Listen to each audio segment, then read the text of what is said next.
With 2024 slowly winding itself down, it's now time to give some really far out predictions for 2025.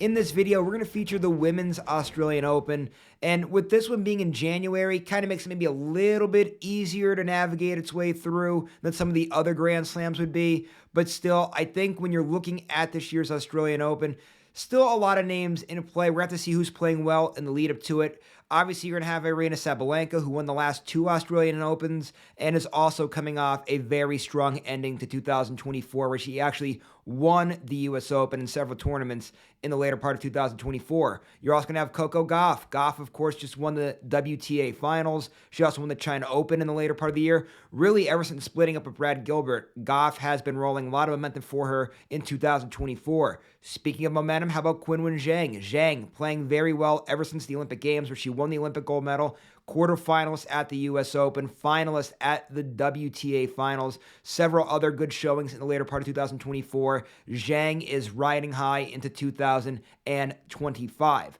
Now, obviously, that's based off of the way how 2024 ended. Like I said, a lot of things in play here for 2025. For example, Iga Swiatek is now working with a new coach. When we saw the WTA Finals, that was the first tournament that they were really kind of working through things together. Curious to see what 2025 is going to bring for Swiatek. Does she improve on that first serve? Maybe does she serve and volley a little bit more? Maybe change up her grip? I mean, there's so many different things that Swiatek could be working on that we're not really sure of. I know the bulk of her game, I imagine, is probably going to stay the same, but curious to see what little tweaks Swiatek makes and see if that could propel her to win more major championships. She definitely has all the talent in the world to be a Grand Slam champion, winning all four major championships one day. Also, let's not forget about other names out there, like maybe how about Jessica Pegula, for example. Pegula, very good power game. We saw that on display in the U.S. Open. When she's playing well, she can beat anybody on tour. That's the reason why she made it to that U.S. Open final this year. If Pegula could turn it on for the Australian Open, definitely be a name in play there. Also, how about Paula Badosa, the way that she ended 2024? Badosa really was rolling in the hard court season, that later part of 2024. She's healthy now. With that power game being on the quicker hard court surface like the Australian Open, she's definitely somebody that's in play. And then, of course, also Elena Rybakina, very consistent when she's healthy.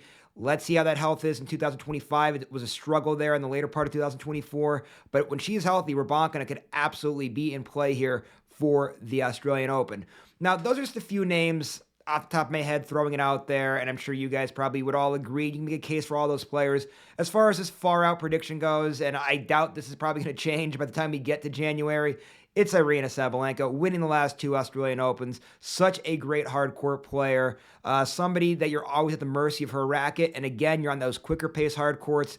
Really just her game, I think, is just going to translate so well to the Australian Open. And I'm predicting that Aryna Sabalenka will once again win the Australian Open this year. Now, I hope you guys liked today's video. Make sure you guys like and subscribe to this YouTube channel. I'm going to have more videos coming out just like this. We'll be looking at all the major championships here as we get closer and closer to 2025.